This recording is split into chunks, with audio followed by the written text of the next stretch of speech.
만약에 한약에 그 약초에 관심 있는 분이 오시면 정말 많은 그런 약초를 쉽게 구할 수 있으리라 생각되어져요. 여기에 상수리 나무가 많이 있는데요. 아까 잠깐 말씀드렸듯이 여기 여름에는 많은 사람들이 산에 피서 와서 이 상수리 나무 밑에 자리를 깔고 양고기를 구워서 먹습니다.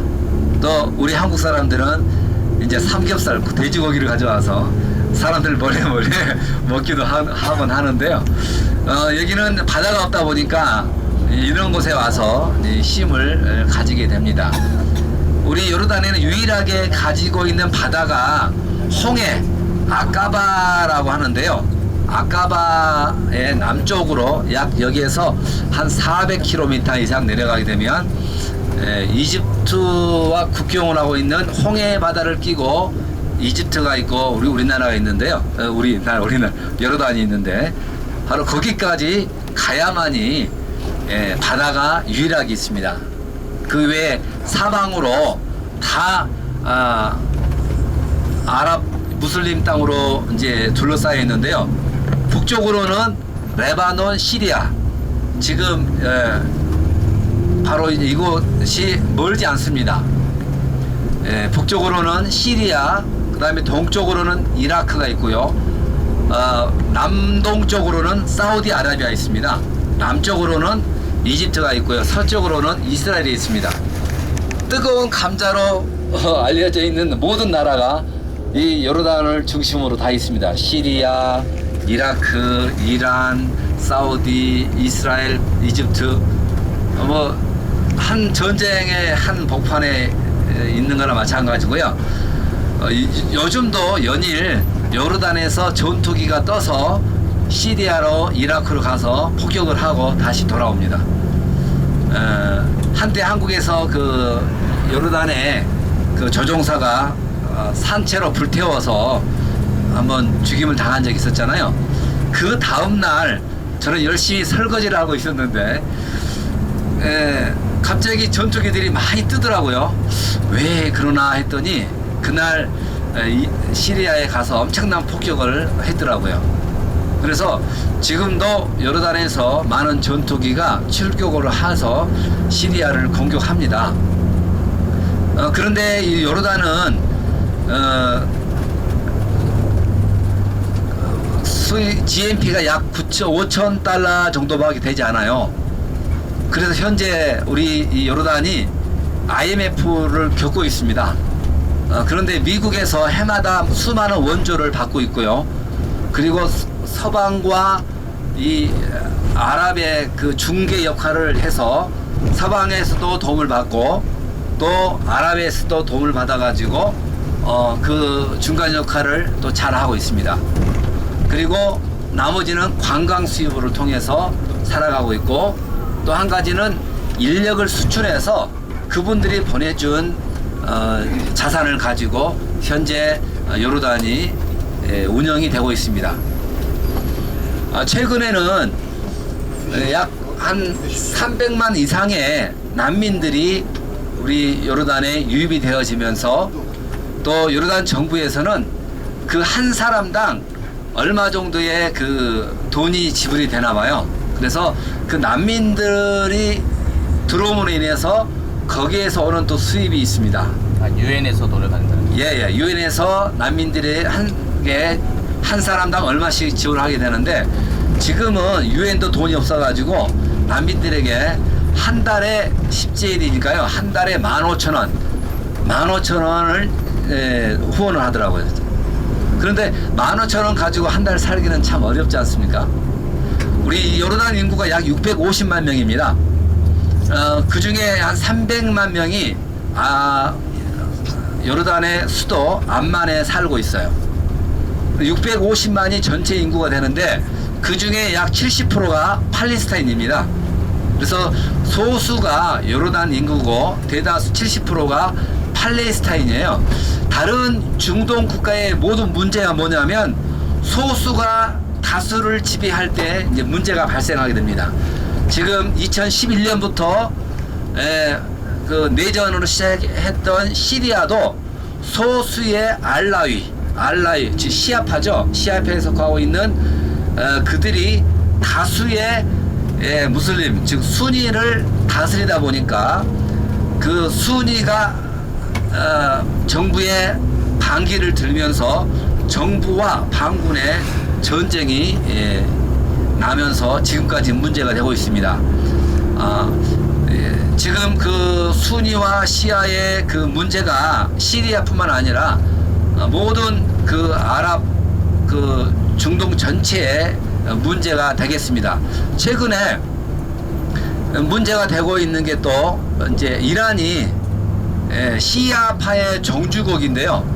이제 그 경제적인 모든 것을 다 풀고 이제 이란의 그 경제적인 이제 자유를 허락하면서 이제 무역이 활성화 되리라고 여겨집니다. 우리나라도 이제 이란과 경제적인 어떤 그런 무역 교역이 활발해지게 되겠는데요. 문제는 이란이 그 시아파의 종주국입니다. 그래서 지금 이 시리아에서 일어나고 있는 전쟁도 크게는 시아파와 수니파의 그 전쟁이라 할 수 있겠습니다. 수니파의 종주국은 사우디아라비아입니다. 사우디아라비아에서 수니를 밀고 이란에서 시아를 밀기 때문에 전쟁은 시리아에서 국지전으로 이루어지지만 실상은 페르시아라고 알려져 있는 이란 그리고 사우디를 중심으로 한 수많은 그 수니와의 전쟁이기도 합니다. 그래서 이 전쟁이 쉽게 끝나지 않을 것 같습니다. 여기에 많은 시리아 난민들이 살고 있거든요. 그들의 한결같은 소망은 빨리 전쟁이 끝나고 다시 고향으로 돌아가서 살기를 원하는 것입니다. 저희들이 많은 사람들이 또 얘기를 하건데 이 시리아의 전쟁은 아직도 언제 끝날지 모른다 합니다. 왜냐하면 그들 자체의 국민들 간에 전쟁이라면 쉽게 끝날 수가 있는데 그게 아니라 시아와 수니와의 전쟁이고 더 나아가서는 이란과 사우디아라비아를 중심으로 한 많은 수니파와의 싸움이기 때문에 그 싸움이 끝나지 않는 거예요. 그래서 계속적으로 문제가 되겠고요. 여기에 2011년부터 시작된 그 내전으로 인해서 수많은 난민들이 요르단으로 건너왔는데요. 약 350만 명이 건너왔습니다. 약 공식적으로 약 80만이라고 하는데요. 비공식적으로 150만에서 200만 명이 시리아 난민들이 현재 요르단에 살고 있고, 그리고 예멘 또 전쟁이 일어났잖아요. 예멘에서 피난민들 오고, 이라크에서도 많은 분들이 와서 현재 1000만 명이 넘는 인구가 살고 있습니다. 650만 명이 요르단의 전체 인구인데 짧은 기간 동안에 한 300만 명 이상이, 즉 인구의 2분의 1이 피난민으로 올라왔기 때문에 많은 문제가 현재 발생하고 있어요. 전에는 없던 도둑도 있고 강도도 있고 그리고 도둑들도 많이 생겼고요. 구걸하는 사람들도 많이 생겨났습니다. 그리고 전에는 좀 집에서도 문을 열어놓고도 안전하게 생활할 수 있었는데 요즘은 찻대기, 우리나라에서도 유명한 그 찻대기, 차로 와가지고 집안에 있는 모든 물건들을 다 실어가 버리는 그런 일들도 있어요. 그래서 요즘은 각별하게 조심을 해야 됩니다. 그리고 또 요즘은 IS가 뭐 전체 문제가 되고 있는데 요르단도 항상 그런 문제가 있기 때문에 많은 경계가 되어지고 있고요. 요르단 우리 정부에서도 그리고 한국 대사관에서도 계속적으로 공지를 하게 됩니다. 특별히 사람이 많은 지역 그리고 모스크 있는 지역을 가지 말라, 이렇게 계속적으로 그 공지가 오곤 합니다. 다행스러운 거는 요르단은 미국의 그 전적인 지원을 받고 있기 때문에 상당히 안정이 되어 있습니다. 그리고 군사적으로 안정이 되어 있다 보니까 여기가 비록 시리아와 이라크가 가까이 있지만 안전하게 지내고 있는 중동에서 몇 개 되지 않는 안전한 나라로 지금 계속적으로 평화가 지속되고 있습니다. 요르단은 공식 명칭이 하시마이트 킹덤 오브 조르단, 하시마이트 킹덤 오브 조르단이라고 하심 왕국이고 하심 왕국. 그래서 현재 압달라 국왕이 이제 다스리고 있고요. 그래도 이 압달라 국왕은 마호못의 43대 직계 자손이라고 해서 상당히 요르단 사람들은 자부심을 가지고 있어요.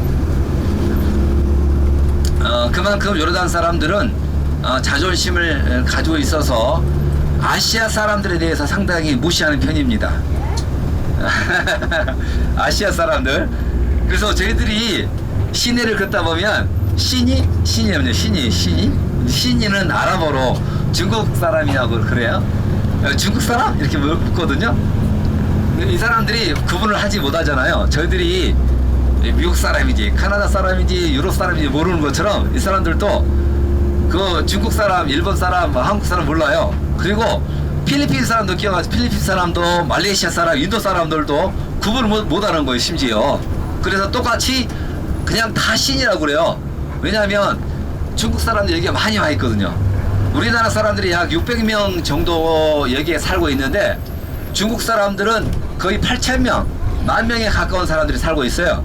그러다 보니까 어쩌면 그들 눈에는 다 중국 사람들로 보이겠죠. 그런데 신이라고 했었을 때 그 의미가, 숨은 의미가 상당히 무시하는 투예요. 너 중국 사람, 이제 그런 의미죠. 너 상당히 가벼운 사람, 못 사는 나라. 그리고 그 물건들이 대부분 중국산인데요.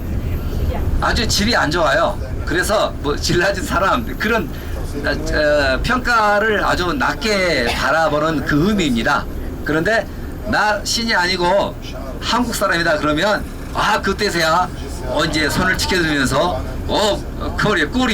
꾸리라고 하는 꾸리, 한국 사람 꾸리라 하면서 그때야 이제 인정을 해주고 이제 반갑게 이제 맞아 해줍니다. 한국 사람의 위상이 여기서 상당히 좋아요. 그리고 현재 한국 정부와 요르단 정부가 아주 좋은 관계를 가지고 있고 1962년에 첫 수교를 한 이래로 지금까지 뭐 큰 탈 없이 잘 지내고 있습니다. 그리고 1975년도에 대사관을 설립해서 현재까지 이렇게 많은 이제 그 교역